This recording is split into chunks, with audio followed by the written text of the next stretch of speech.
Alright, family, I would like to welcome you to Gye-Nyame Journey Radio. We are about to do the daily toast, and I am your host, Brother Hotel, and of course you know this is a Heart of a Simba production, where we strive to blow up your old paradigm.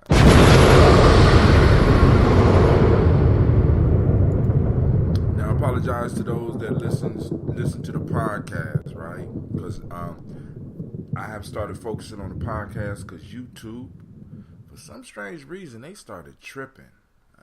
I ain't gonna say tripping, I guess they just show who they are. So I'm going back and focusing a little bit more on the podcast because I let that slip over the past few months. I think it was like summertime. So I go into the podcast and because since January I have been doing like a video a day. Actually, for a while I was doing 2 videos a day. I was doing the morning toast, getting up, doing the Facebook live stream, and then I would do a video after that on YouTube. And I said, well, hell, I can do it all together. But then, I'm running into time constraints because I don't have time to get up and I do have time, but I got to download and then re-upload this video to Facebook. To YouTube. And I said, it's not really worth it. So last night, family, before we get into the toast, I'm finishing my last glass of water. The story that we did for Folk Tales for Grown Folks, it was a nice conversation. Sister Jackie called in. I don't know what happened to Brother Shaka. Brother Shaka called in for 1 minute. I don't know what happened after that. It wasn't even a whole minute. And then I had another brother. I can't remember his name. If he pop up, I send him off shots. But anyway, they joined us, and it was a great, great conversation. And the title of the show last night, the folktale that we was working on was called The Cobbler Becomes a Doctor. And basically, this is where the term taking your own medicine comes from. You heard that term before? Being willing to take your own medicine. If you prescribe something, being willing to take your own medicine. Having skin in the game. You know what I'm saying? It's another way of putting it. Powerful piece. And it makes sure the whole idea, going off a little bit off of what this folktale is talking about and talking about it today. Every culture has to have, is a necessity that the culture has individuals that are willing to, in a sense, as they call it in the street, has to have a group of individuals that's willing to lay it down for it.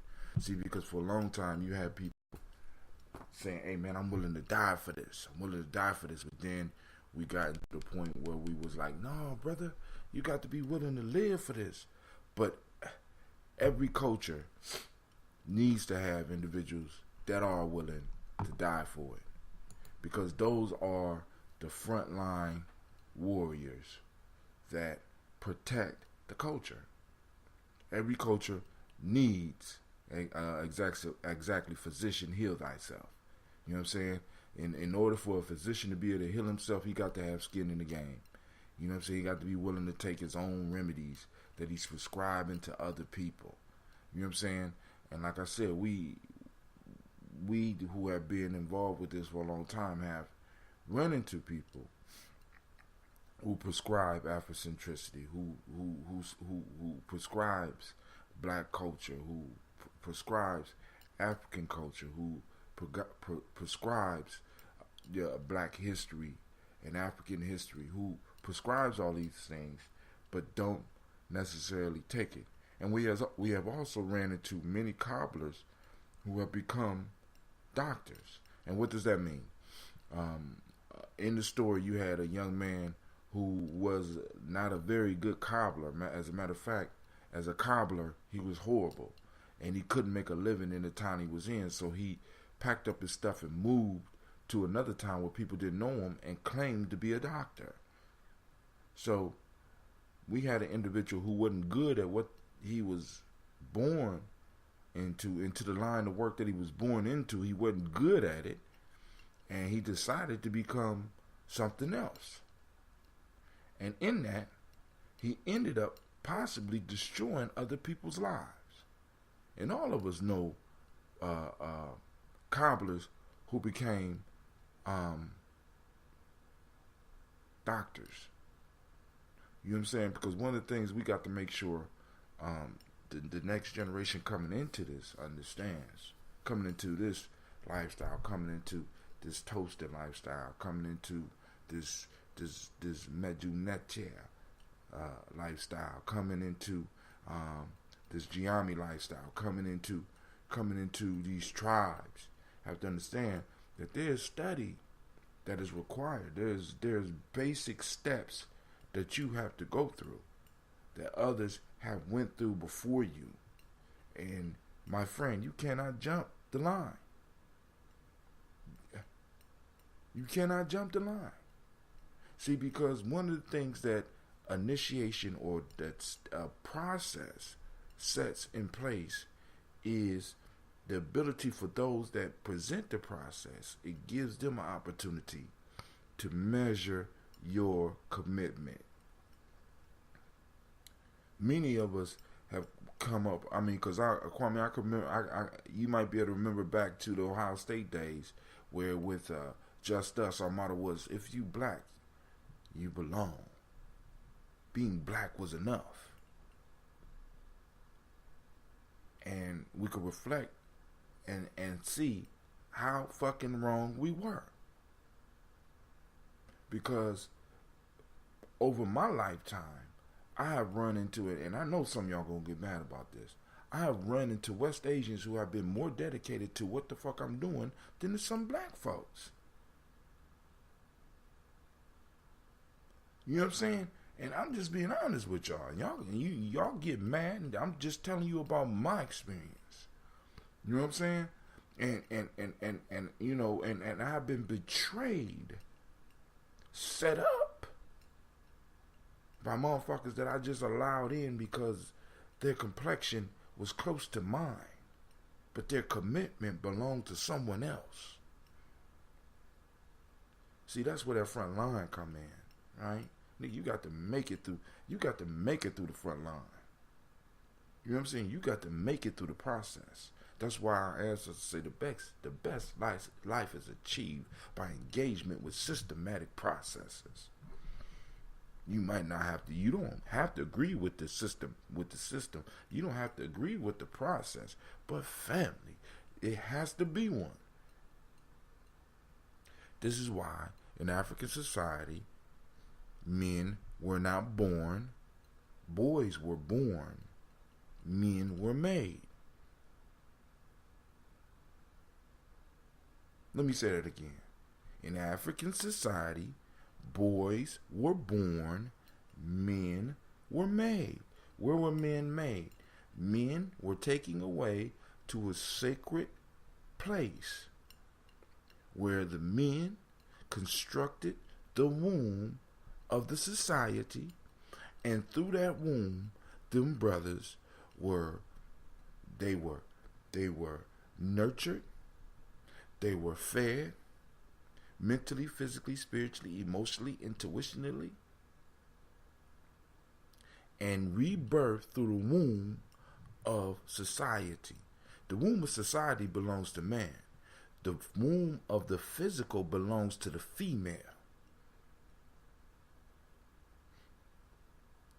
See, part of the issue is that we lost this, right? We let this go. This was forced away from us because 18 does not make a man. Hell, I first ran into this when I first started dealing with astrology. In astrology, you know what I'm saying? You're not an adult until Saturn made one complete turn within your birth sign. I mean, until Saturn made one complete rotation around the sun in your lifetime. And that was between 30 and 35 years or something like that. So I'm thinking like, where the fuck does 18 come from? This 18 come from the slave mind state. You know what I'm saying? Actually, they extended it to 18 because during slavery, soon as you start developing any type of muscle, you was ready to hit the goddamn fields. As soon as you could carry a bucket of water, you was able to start working. But in African society, You didn't become a man until after you made it through the process. Didn't become a warrior till you made it to the process. You didn't just wake up one day and be like, "Ooh, I'm a warrior." No, if you didn't go to the process, you couldn't even get married in our society.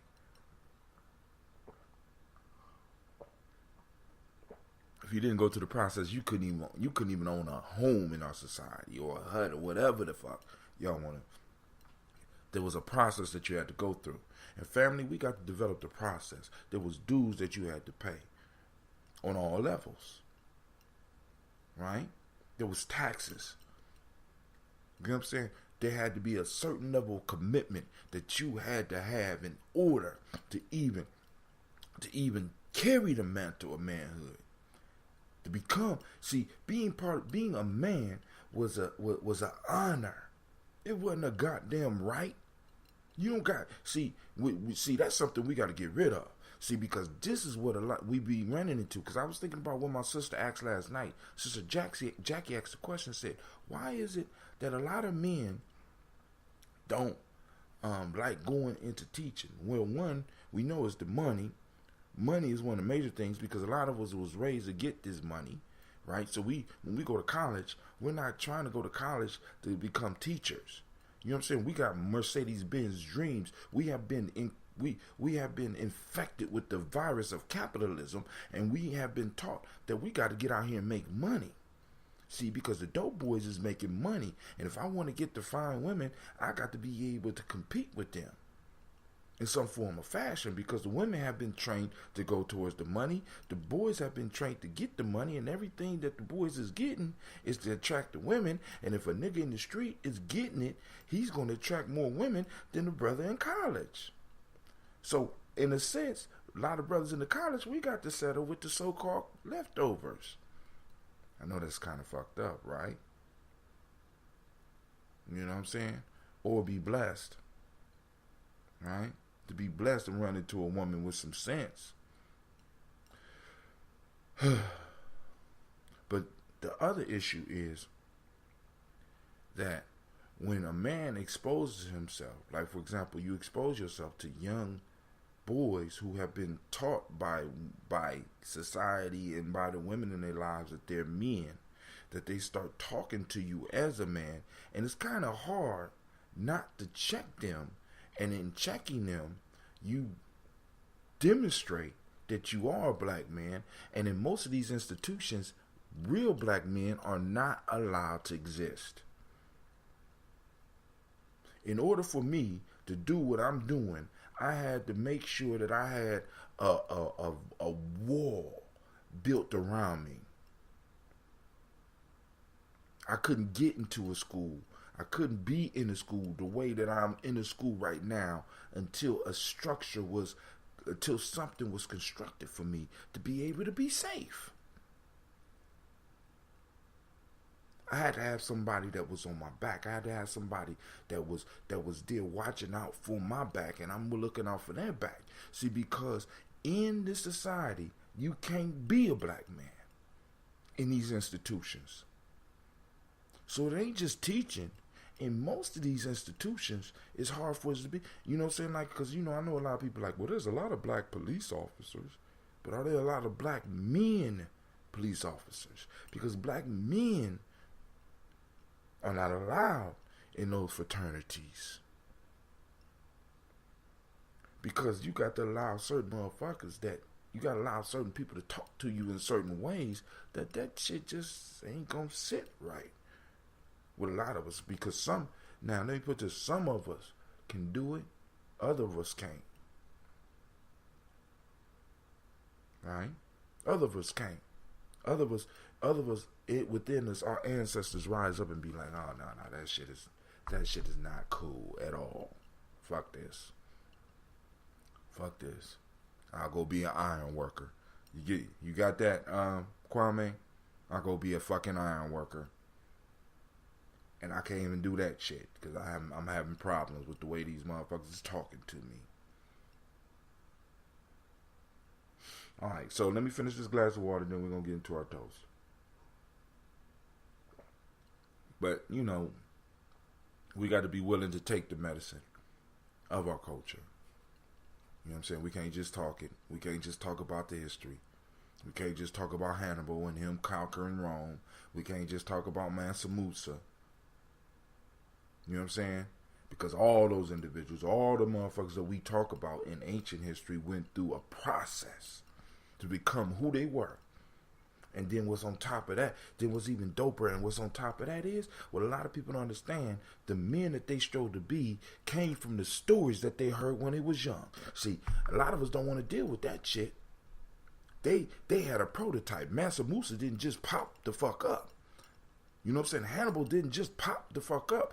You know what I'm saying? There were stories that they emulated. There was cultural heroes that they emulated. This is why, you know, you hear me and Kwame, or you see me and him talking, especially when we started, about Nomo, and we talk about the memories of Nomo, because we could be in a group in an Afrocentric, so-called Afrocentric or historical setting, almost anywhere in this country, and we could bring up our mentorship with Nomo, and everybody understands. Nobody argues. Why? Because my pedigree comes from someone who was recognized as a master. I could say Dr. Kelsey in circles and motherfuckers understand. You know what I'm saying? I could say Gaylord Thomas in certain circles and people understand, because these are elders that I worked with. These are elders that I served. These are elders that I learned from. I could say Dr. Dolly and people understand. You know what I'm saying? Oh, you mean Baba? But now we got individuals just rising up, being able to just, you know, y'all don't find that shit incredible? That motherfuckers could actually stand up and be invited. See, and y'all got to understand the strategy, right? They could be invited to places to speak, and these motherfuckers don't have no pedigree. You don't even listen. In the hood, a nigga won't even take a pit bull without a pedigree. You know, they want to know. They want to know who the pit bull's mama or daddy was, or what line it come from. But yet, when it comes to black supposed leadership, when it comes to black scholarship, you know what I'm saying? Nobody is asking about these motherfuckers' pedigree. Because it benefits other people for us not to have a system for individuals to come through. It's a benefit. It's a blessing. Because if you don't have a pedigree, you're capable of doing anything. You're not responsible to nothing. All the memories that you have are just yours and yours alone, and stories you've been telling yourself about yourself, rather than stories you've been hearing or been experiencing from your elders, and your elders have laid a path for you to follow. Even if you have to blaze a new trail, you always got your elders' example to sit back on. You know what I'm saying? Just because I might have not went into history or start looking at history in the way that Nomo did, my studies had to reflect a certain fashion, because when Nomo was brought into a situation and he had to be able to speak, he was able to get up and do that shit without hesitation and run you through your run you through paces for about 3 hours.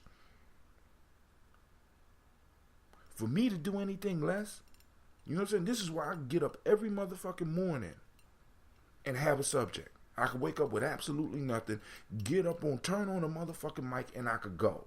Why? Because my elders taught me how to do that. This was part of my initiation. I had to be able. Dr. Kelsey would take me to prisons and leave me in the motherfucking room with killers and shit and be like, I'll be back. You got an hour and a half. The fuck? What the fuck? What? You got an hour and a half. Okay. Man, I'll make it sink or swim, young man.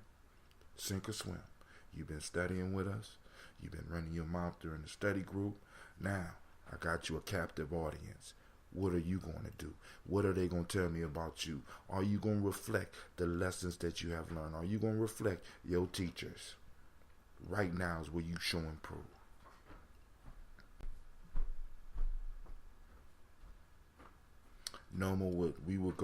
I would go with Normal. Normal would take me with him, and we would go to another city. I would be security, and out of the blue, he would call me up, Brother Hatim, come up here, pour these libations. This young man is blah blah blah. Boom. I better get it right. Better get it right. So I'm sorry, family, but yeah, you know what I'm saying. We gotta get rid. We got to find the cobblers that have become doctors. We got to find the cobblers who have become leaders. We got to find the cobblers who have become teachers. We got to find those cobblers, and we got to start rooting them up out of our community. Cleveland, go shake the handle. You know what I'm saying? So, all right.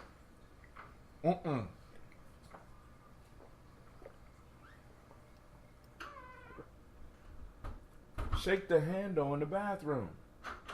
No. Oh, God. Lord have mercy. Help me. All right, so what I have right here. This is not that ambrosia. This is some apple cider that was given to me as a sample by one of the fellow journeyers on my venture. His name is Maestro V, and he pressed some apple cider vinegar. All right, there you go, being funny. Apple, cherry, peach. I'm talking about the cobbler that makes shoes, man. Not the cobbler that became a doctor. Not the peach cobbler that became a doctor. The cobbler, the shoemaker, man. For those that don't know, Brother Kwame put apple, cherry, and peach cobbler. Damn, they good. I know. Hey, but so this is apple. It ain't apple cider vinegar. It's apple cider, pure, pressed, fresh. And if you listen, it's alive. So I'm sampling this right now because when he start pressing his apples from his apple trees and making the cider, I'm going to make a limited edition apple cider ambrosia. Man, I can't wait to experiment with that one. Right, so I'm gonna keep. I got another bottle that I want to try. I'm gonna mix just a little bit and see how I do with some ambrosia. But if I give me a half gallon or a whole gallon, ooh, yeah, we're gonna have that limited edition. I'm gonna call it that because we approaching that Halloween season. For those that don't know, Halloween is a holiday. It's a culturally. I know some of y'all gonna get mad at me. It's cool. It's a culturally appropriate holiday, right? Because it's a quarter. It's a quarter day. So Halloween would take place halfway in between. So you have 4 major, in a sense, solar holidays or holy days. You will have the high day of solstice, of summer solstice, where it's the longest day of the year, and then you will have the low solstice, right, which would take place on December 21st, which is known as the winter solstice. The summer solstice is the longest day of the year. The winter solstice is the shortest day of the year. Then you have the equinoxes, right? Like we just had the autumn equinox on September 21st or 22nd, and then we have the spring equinox, right? I think that's around March 21st or somewhere, March 21st, March 22nd. Now, in between them, you have quarter days, right? See, so you have, because in the equinox, the days balance out, right? So at the quarter days, the day or the night, whichever one you're moving towards, since we're moving towards winter now, the night will be a quarter of the time longer than at the equinox, and that will be the the quarter day known as Halloween. So you're a quarter of the way to total darkness. So you're a quarter away towards the death of the sun, right? Or where the sun stands still. You're a quarter of the way. So we charted our time on this planet by a systematic process that was provided for us by the sun. So we tracked when and where the sun was and how much time we had during certain periods, right? So, y'all just, you got to check that out. So Halloween was a culturally appropriate day. And since we're moving close to Halloween, you know what I'm saying? I'm thinking about calling this drink with the apple cider vinegar. I'm thinking about calling it that great pumpkin juice. You know what I'm saying? You know what I'm saying? To celebrate the great pumpkin, who is slowly but surely making people conscious. This motherfucker, boy, Donald Trump, the great pumpkin, is doing his thing, waking motherfuckers up, and I'm so appreciative. So, back to our ancestors, we are lifting up our glass to toast our creator, the grandest of ancestors, right? I know a lot of y'all gonna get mad at that shit too, but we have to feed you. I can't feed you the whole goddamn elephant at one time. Gotta feed you a little bit at a time, right? You know what I'm saying? And I say an ancestor, the creator is an ancestor. Uh-oh. So we lift up our glass to the grandest of ancestors, the creator of all things, all possibilities. We lift up our glass to, by whatever name you choose to call it, creator. Right? We say Ashe. From there we move to our personal ancestors.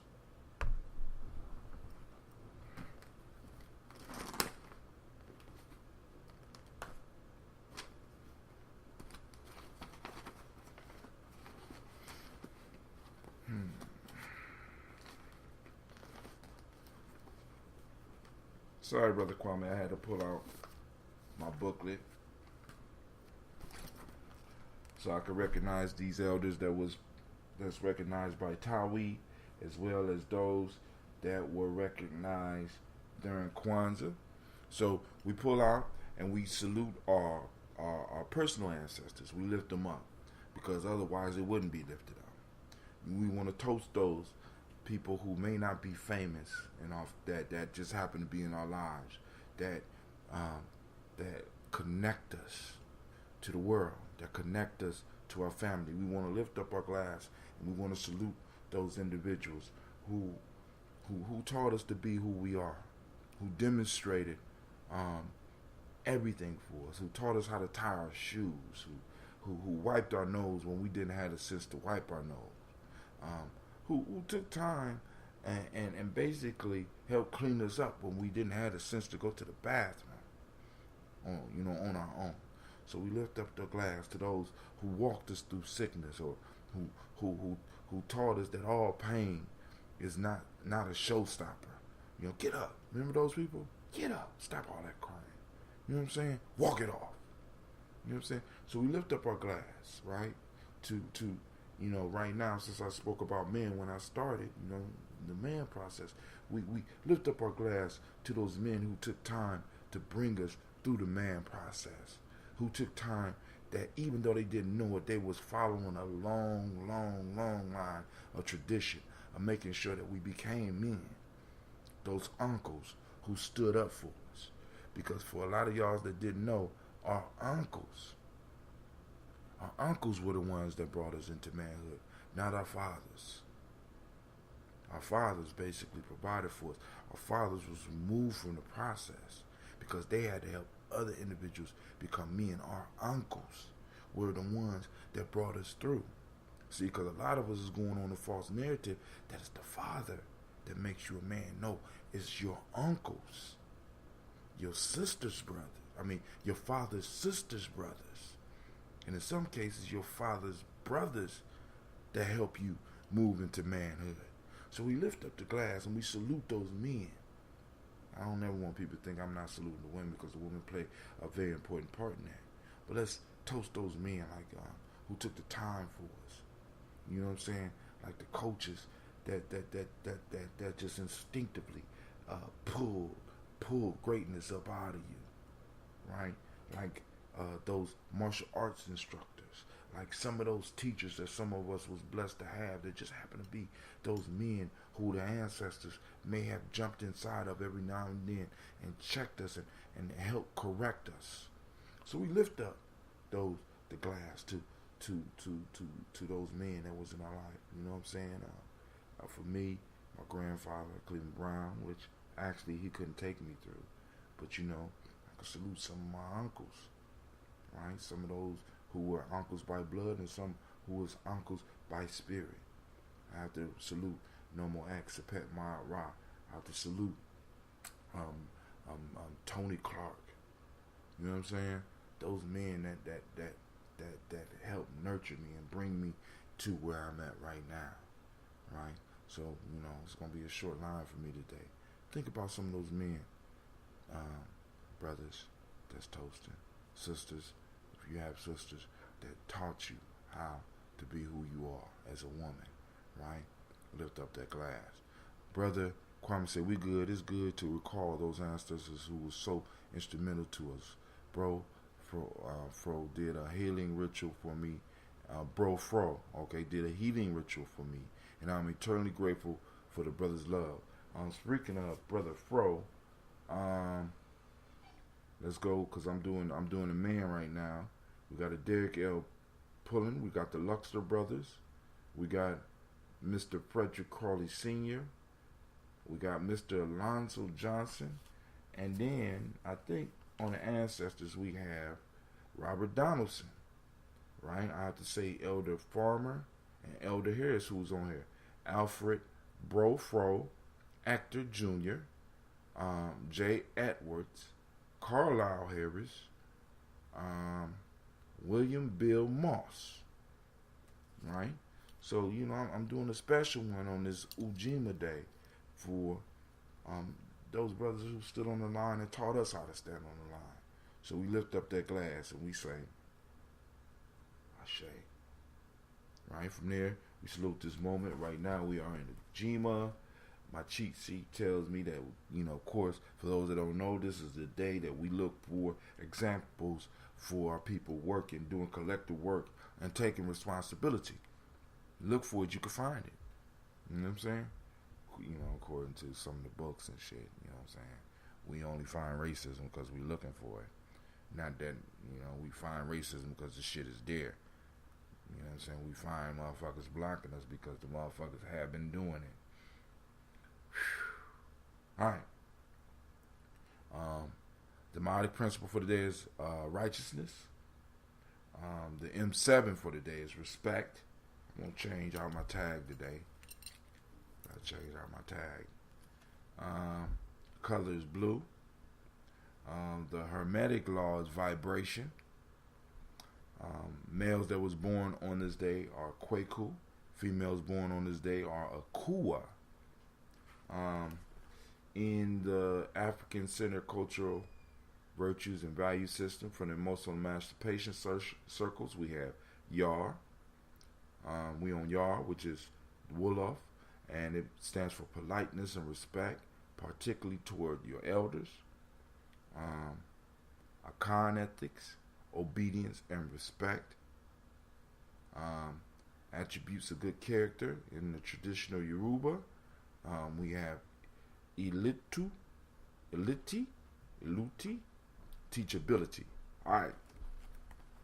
So we lift up for this moment because we know all great things come out of us handling our moments. Alright? Handling our moments like we doing right now. Handling in this moment. So we lift up our glass. Last but not least, we ain't even last. From the moment we move to our future, our children, our children's children, onto infinity, we lift up our glass and we thank the Creator for each one of them, right? And not only do we thank for each one of them that's here now, we thank for each one that will come in the future, because we are tasked with doing great things so that they can carry on the legacy. So we lift up our glass and we say, Ashe. All right? Now, from our children, I move to you. Toast you. Toast any issues that you may have. I lift up my glass for you, and I sip for you, because I'm about to sip on some of this good old, oh my God, this, y'all don't even know I had sampled some last night. So I wish you peace, power, and joy. And as we say, peace, power, joy, and 100 years. And as we say, Ashe, Ashe, Ashe.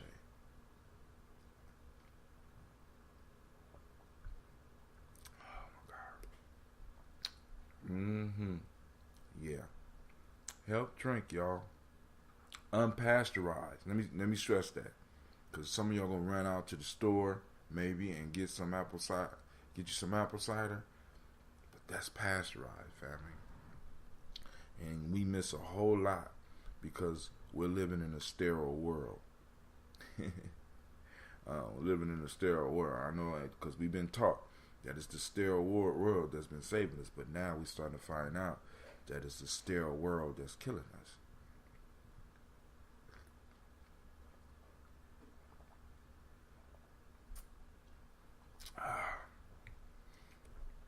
But I digress. And I'm gonna let you go. I'm gonna play some B jazz. I think this is B jazz. So let's see what I got selected on here. Because the song we played yesterday was the bomb. So right now it's a song called Find Your Way. And I think this is B jazz, and it's from his album. And if it is B jazz, it's from his album called Four Corners. Brother Kojo is on that album. Brother Allende is on that album. I think Eddie Baird may be on that album. Well, let's just say this: Midwest, stand up. Here we go.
there was B-Jazz, Find Your Way, off of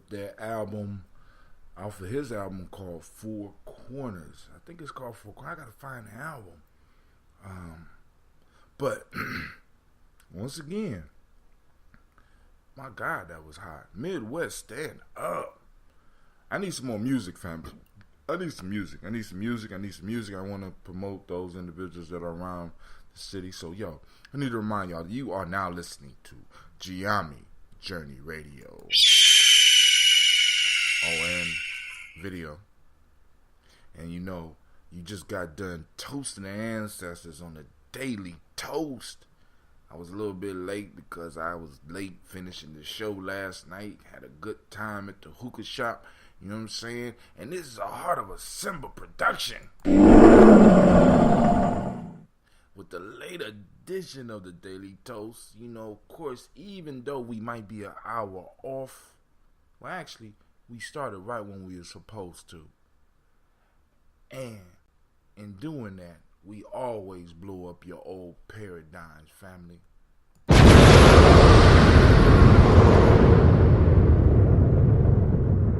Have a great day.